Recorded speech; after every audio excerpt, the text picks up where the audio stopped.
ইসলামী ব্যাংকের ৩ কোটি গ্রাহক যদি রাজপথে নামে এবং আন্দোলন করে তাহলে এই সরকারের পতন নিশ্চিত। সারা বাংলাদেশের একটিমাত্র ব্যাংক, যেই ব্যাংকটি এই দেশের মানুষের হৃদয়ে স্থান অর্জন করেছে, সেই ব্যাংকটি হচ্ছে ইসলামী ব্যাংক বাংলাদেশ। বাংলাদেশের মানুষ যখন সুদ ব্যবস্থা থেকে মুক্ত হতে একটি সুন্দরতম পদ্ধতির পথে এগোতে চেয়েছে, তখন বাংলাদেশের প্রথম ইসলামিক ব্যাংকিং খাত সূচনা করেছেন ইসলামী ব্যাংক বাংলাদেশ। যারা সূচনালগ্ন থেকে কাজ করেছেন তাদের প্রতি আমি কৃতজ্ঞতা জানাই, ধন্যবাদ জানাই। কিন্তু এই ব্যাংকটিকে দলীয় আখ্যা দিয়ে বাংলাদেশ জামাত ইসলাম এবং ছাত্র শিবির এই ধরনের তকমা লাগিয়ে বিভিন্ন সময়ে ব্যাংকটির উপরে জুলুম, অত্যাচার, নির্যাতন করা হয়েছে, যা সম্পূর্ণই অন্যায়, রাষ্ট্রদ্রোহিতার শামিল বলে আমি মনে করি। ৩ কোটি গ্রাহকের এত বড় একটি বিশাল পরিবারের ব্যাংকটিকে গত ১৬ বছরে আওয়ামী লীগের আমলে একেবারে নির্যাস করে খেয়ে ফেলে দেওয়া হয়েছে। শেখ মুজিবুর রহমান সাহেবের জন্ম উৎসবের নামে শত শত কোটি টাকা এখান থেকে লোপাট করা হয়েছে। তখন এসালমের নামে এসালম নিজেই প্রায় ৭৫,০০০ কোটি টাকার উপরে এখান থেকে লোপাট করেছে।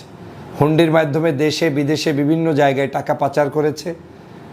এমন এমন কোম্পানি সাজিয়েছে যেই কোম্পানির কোনো ঘর নাই, বাড়ি নাই, কাগজ নাই, পত্র নাই।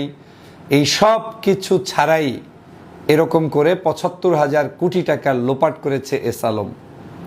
শুধু তাই নয়, এসালম তার নিজের সন্তানকে, মনে হয় যেন দুধ খাওয়া সন্তান, সেই সন্তানকে বসিয়ে, চেয়ারম্যান বসিয়ে এই ব্যাংকটার সম্পূর্ণ দখলদারিত্ব নিয়ে যাওয়া হয়েছিল।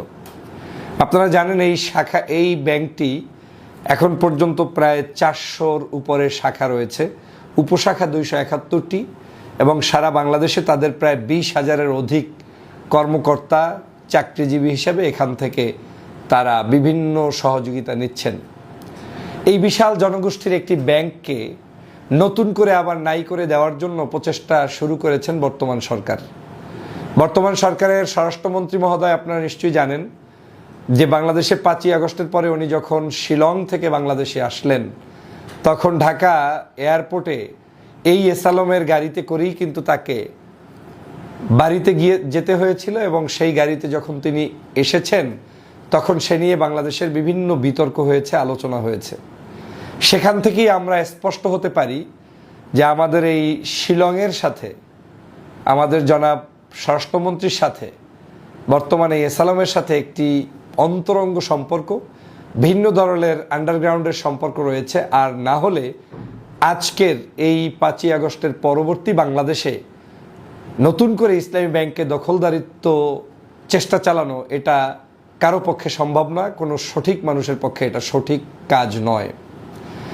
ইসলামী ব্যাংক বাংলাদেশ কি শুধুমাত্র এখন আক্রান্ত হয়েছে?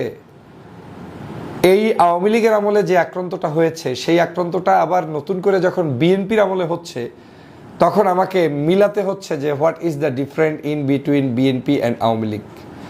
যদি একই চরিত্র আওয়ামী লীগ করে ব্যাংকটাকে ধ্বংসের দ্বার প্রান্তে নিয়ে যেয়ে থাকেন, যেমন মাঝে মাঝে দেখতাম ব্যাংকের নাম দিয়ে দেওয়া হতো জঙ্গিবাদের আখড়া, জঙ্গিবাদের মদতদাতা, অথচ এই ইসলামী ব্যাংককে ব্যবহার করেই আওয়ামী লীগের হাজার হাজার কোটি টাকা যারা লোপাট করেছেন, তারা কিন্তু এই ব্যাংকটা থেকেই খেয়েছেন।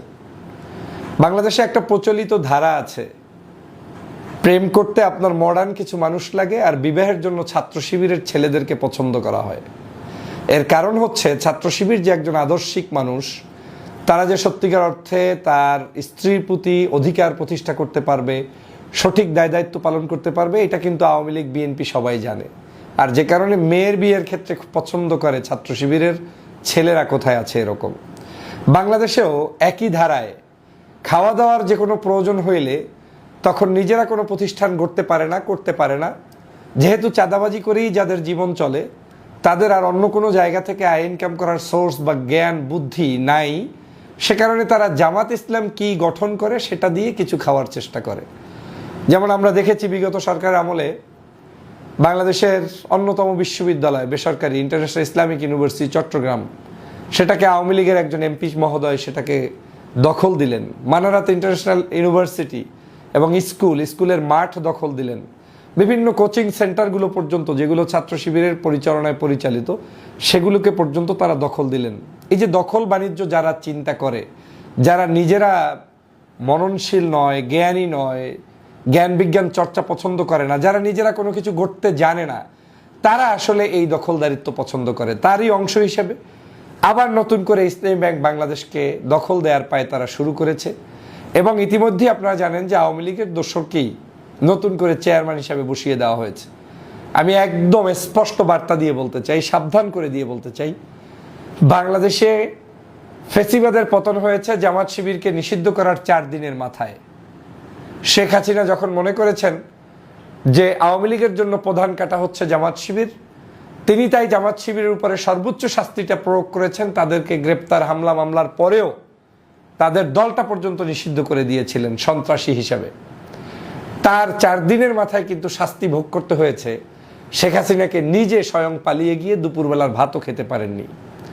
আজকে যদি একই অবস্থা বিএনপি এই ইসলামী ব্যাংককে নিয়ে করা শুরু করে, আমি মনে করি বিএনপির যে 3 কোটি পরিবার যারা ইসলামী ব্যাংকের সাথে সম্পৃক্ত, তারা যদি একটা ধাক্কা দেয়, শুধু ডান হাতের আঙ্গুল উঁচু করে তাকায়, তাহলে কিন্তু এই সরকারের পতন নিশ্চিত হয়ে যায়। যেখানে দেশনেত্রী বেগম খালেদা জিয়া বিভিন্ন সময় দায়িত্ব পালন করেছেন, রাষ্ট্রের প্রধানমন্ত্রী হিসেবে 3 বার দায়িত্ব পালন করেছেন, ওই 3 বারের সময় কিন্তু ইসলামী ব্যাংক ছিল। এই ইসলামী ব্যাংক প্রতিষ্ঠাকালীন সময়ে কিন্তু বর্তমান জনাব তারেক রহমান সাহেবের শ্বশুর, তিনি একজন মন্ত্রী ছিলেন, বাংলাদেশের 2-3টা মন্ত্রণালয়ের মন্ত্রিত্ব গ্রহণ করেছিলেন। সেই সময়ে তারা কিন্তু ইসলামী ব্যাংকের শুভাকাঙ্ক্ষী ছিলেন। বিএনপির সাথে জামাতের সাথে ইসলামী ব্যাংককে নিয়ে দ্বন্দ্ব হবে কেন? এসালম কি আপনার কাছে খুবই প্রিয়, নাকি আপনি জিজ্ঞেস করবেন যে ফেসিবাদের সময়ে যারা সবচেয়ে নির্যাতিত দল, সেই দল জামাত ইসলাম আপনার কাছে প্রিয়? যদি বিএনপির কলবের ভিতরে নিজে জিজ্ঞেস করার পরে উত্তরে এসে যায় যে এসালম তার কাছে প্রিয়, তাহলে বুঝতে হবে বিএনপি ঠিক আওয়ামী লীগের ধারায় চলে গিয়েছে, তার আর ভিন্ন কোনো ধারায় যাওয়ার কোনো রাজনীতি করার কোনো সুযোগই নেই। কারণ যেই এসালম আওয়ামী লীগের দোসরগিরি করেছে, সে আপনার প্রিয় হতে পারে জামাতকে বাদ দিয়ে, তাহলে বুঝতে হবে আপনি অলরেডি আওয়ামী লীগ, আর আপনার মধ্যে কোনো পার্থক্য নেই। আর যদি আপনার কাছে একটু নিজের কাছে জিজ্ঞেস করেন যে এই যে জুলাই বিপ্লবটা করে দিল জামাত ইসলাম, ডাক্তার শফিকুর রহমানের নেতৃত্বে একটি সুন্দর বিপ্লব সাধন হওয়ার কারণে আজকের একটি নির্বাচন হলো, সেই নির্বাচনে আজকের বিএনপি যেভাবেই হোক ক্ষমতায় তারা কেটে ছিটে বা ইঞ্জিনিয়ারিং করে চলে গিয়েছে, যান না, কিন্তু গিয়েছেন তো জামাত শিবিরের আন্দোলন সংগ্রামের কারণেই তো, তাই তো? তো তাদের এই কারণটাকে যদি অন্তত আপনারা রিয়েলাইজ করে মনে করতেন যে যাক, অন্তত তাদের উছিলায় আমরা রাষ্ট্র ক্ষমতায় এসেছি, এরকম ব্যাংক, বিমা, ভার্সিটি, বিশ্ববিদ্যালয় সহ বিভিন্ন জায়গায়, স্কুল কলেজ জামাত শিবির যেগুলো প্রতিষ্ঠিত করেছে বা তাদের নামগন্ধও যেখানে পাওয়া যায়, আমরা অন্তত সেইগুলোকে দখলদারিত্ব করব না। আমি আইনের প্রতি শ্রদ্ধাশীল, আইন অনুযায়ী আপনি যে কোনো কিছু করেন, কিন্তু কোনো একটি প্রতিষ্ঠান নিজে গড়তে না পেরে সেটাকে ভেঙে দেওয়ার চক্রান্ত, এটা মনে করি মূর্খতা ছাড়া আর কিছুই নয়।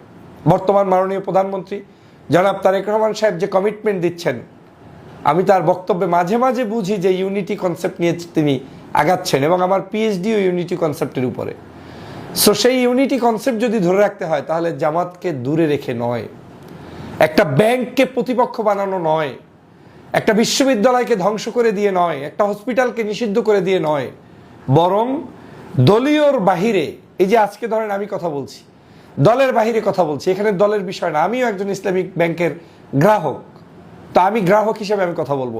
যদিও এই ইসলামী ব্যাংক আমাকে অনেক কিছু দিয়ে ভরপুর করে দিয়েছে তা নয়, এমনকি আমার হয়তো অনেকে চেনেও না, যখন আমি ইসলামী ব্যাংকের পক্ষে কথা বলেছি সেই আওয়ামী লীগের সময়, ইসলামী ব্যাংক থেকে আমি 1 কাপ চাও খাইনি, কিন্তু ইসলামী ব্যাংক আমার একটা ব্যাংক, আমি মনে করি আমার জায়গা থেকেও প্রতিবাদ করা উচিত। প্রিয় দেশবাসী, আসুন আমরা সবাই ঐক্যবদ্ধভাবে এই ইসলামী ব্যাংক রক্ষার জন্য যা যা করণীয় তা করবো ইনশাআল্লাহ। সবাইকে ধন্যবাদ।